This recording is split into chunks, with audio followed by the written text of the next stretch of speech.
네, 여러분 안녕하십니까? 불꽃남자의 25입니다. 오늘은 제가 IT 동향 시리즈 중에 하나로 여러분들에게 IT 신입 연봉 과연 얼마나 되고 과거와 현재를 비교하며 업계의 동향이 어떻게 되는지에 대한 주제로 여러분들께 설명을 좀 드리고자 합니다. 이 설명을 드리는 이유는 일단은 대학 졸업을 앞두는 신입생들 여러분, 전공 신입생 여러분들과 또 요즘은 개발자가 워낙 수요가 늘기 때문에 비전공자분들 중에 IT 쪽으로 전직을 희망하시는 분들이 꽤 되더라고요. 그래서 그분들이 이제 저에게 물어오는 질문 혹은 제가 주변에서 듣는 정보를 봤을 때 방금 제가 말씀드린 현재 얼마 정도의 그 연봉 라인이 구축되고 있으며 이게 어떠한 상하관계로 어떠한 형태로 형성되어 있는지를 과거와 현재를 비교해 주면서 설명을 드리면 여러분들이 어떤 의사결정을 하는데 베이스가 되는 탄탄한 정보가 될 거라는 생각이 들어서 오늘 컨텐츠를 제작하게 됐고요. 일단 과거부터 여러분들에게 좀 설명을 드리면은요. 예전에는 제가 이제 20년 전 제가 IT를 시작하던 그 시점 기준으로 설명을 드리면 그때는 IT가 세 가지 분류로 나눠졌습니다. 거의 유사하게요. 소기업, 중견기업, 대기업.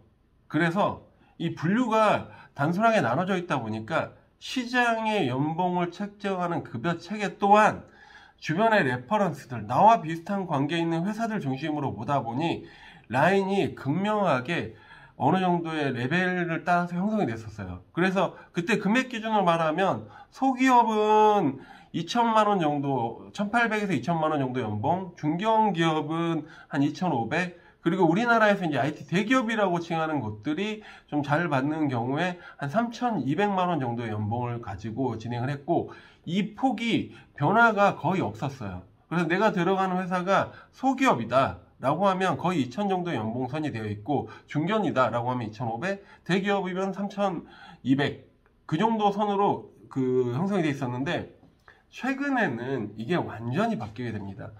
기존의 전통적인 IT 소기업, 중견기업, 대기업이 존재하는 반면에 IT 기업이 아니라 IT를 상품화해서 서비스, 제가 이전 두 번 강의를 통해서 그 컨셉에 대해서 설명을 드렸는데 서비스를 하려는 수많은 다양한 회사들이 나타나고 그 회사들이 자기들의 서비스에 적화된 프로그램을 개발할 수 있는 자기들만의 개발 직원들을 뽑기 시작합니다.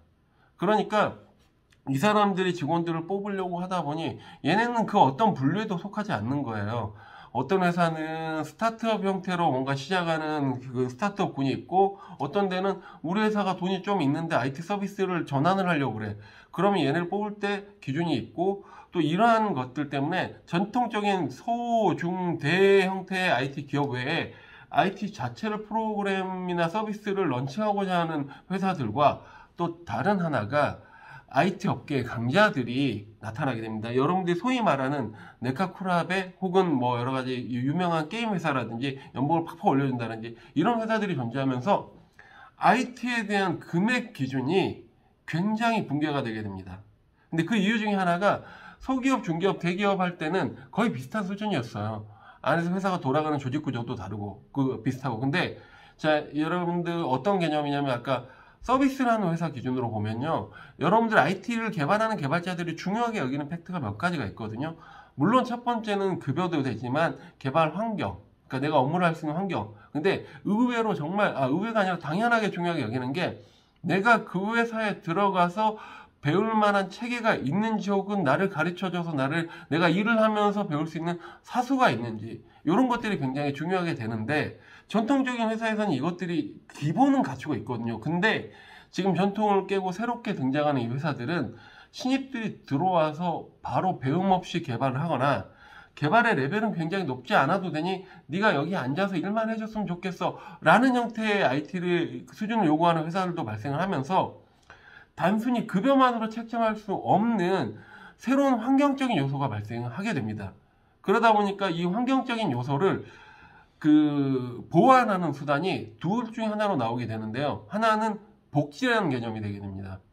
자, 주변에 나와서 우리 정도 되는 회사에 주는 연봉은 이 정도 같은데 니네가 일반 그런 기업, IT 전문 기업에 들어가서 할 수 있는, 취할 수 있는 많은 것을 포기하는 대신 내가 이걸 복지로 커버해 줄 테니 여기서 나와 함께 하자라는 개념이 있기도 하고요.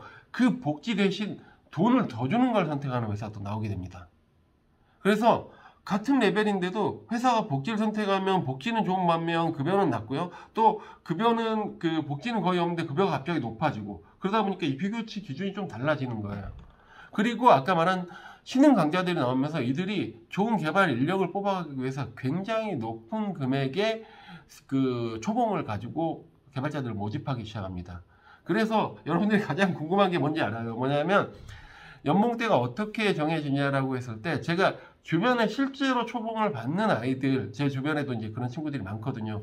제가 이렇게 같이 상담하면서 취업을 하는 경우도 있고 그러니까 실제 금액대를 제가 아는데 보니까 현재 받는 수준이 미니멈 라인이 한 2,000, 더 낮을 수도 있습니다. 근데 평균적으로 보면 2,000 후반대, 그러니까 2,800 정도에서 5,000 정도까지가 일반적으로 현재 받는 금액의 구조라는 것들, 연봉의 폭이라는 것들을 여러분들에게 말씀드리고요. 5천 같은 경우는 메이저급에 있는 큰 회사들을 말하는 거고, 그 다음에 이제 그 사이에 존재하는 금액 구간이 예전에는 아까 제가 말했을지 2,000, 2,500, 3,200 이렇게 정해져 있다 그러면 이거는 정말로 그 금액 구간이 다양합니다. 심지어 어떤 일이 있냐면 같은 회사인데 사람을 구하는 환경에 따라서 내가 이 아이를 한 사람 뽑으려고 그랬는데 지원자가 많으면 그 지원자에서 선택하면서 급여를 좀 더 낮게 하고요. 이 사람이 정말 필요한데 없으면 굉장히 높게라도 주게. 그러니까 이게 급여, 특히 IT 조직을 관리하는, IT에 관련된 사람을 조직 관리하는 그 급여 라인이 완전히 붕괴가 되는 게 현재 시장의 상황이거든요. 물론 큰 회사는 나름의 규칙을 가지고 있습니다. 근데 제가 봤을 때 큰 회사나 특정 회사의 기준이 아니라 IT 시장 전체를 보고 말씀을 드리는 거고요. 그리고 여기서 이제 하나 재밌는 걸 제가 궁금한 게 있어서 해보니까 그러면 이게 우리 때보다 굉장히 많이 받는 것 같은데 진짜 그런가? 라고 해가지고요.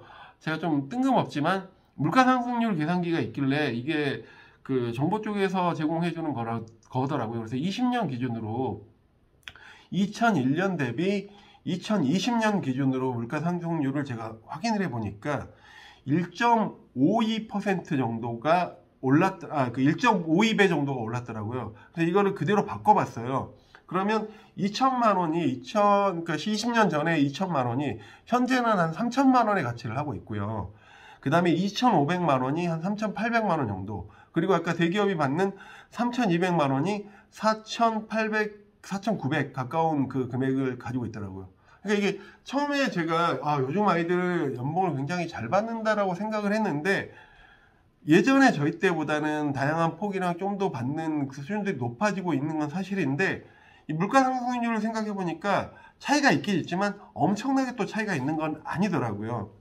그래서 요거는 그냥 참조 정보 정도고, 그래서 말씀드린 그 과정을 통해서 여러분들에게 드리는 건 예전에 이런 금액 구간이 생겼는데 여러분들이 이러한 구간을 가지고 이 시장에 접근해서 회사를 알아보려고 그러면 참 알아보기 힘든 상황이 요즘 펼쳐지고 있고, 여러분들이 구인하는 데는 상황에 따라서 아까 말씀드린 2,800에서 5,000 사이의 금액 구간에 제공해주는 회사들이 여러분들에게 손을 내밀고 있고, 여러분들이 그 회사를 갈 때는 그 상황선에서 적정한 수준, 근데 이제 5,000 정도는 약간 저희가 말하는 메이저 회사들이고, 보통 보면 3,000 초반에서 3,000 후반 사이가 굉장히 많이 밀집이 되어 있고, 비전공자들은 전공자들보다 조금 불리한 상황이니까 약간 그 앞에서 앞단에 포진된 영역의 급여 체계, 그 다음에 전공자들이나 이렇게 좀 기술력이나 자기 어필이 가능한 사람들은 그 약간의 후단의 체계를 가지고 하되, 같은 협상을 하더라도 그 회사에 놓인 상황이나 처지에 따라서 다를 수 있으니 여러분들이 제가 가진 이걸 가지고 제가 여러분 케이스 하나하나 하면서 이렇게 하세요라고는 할 수가 없어요. 왜냐하면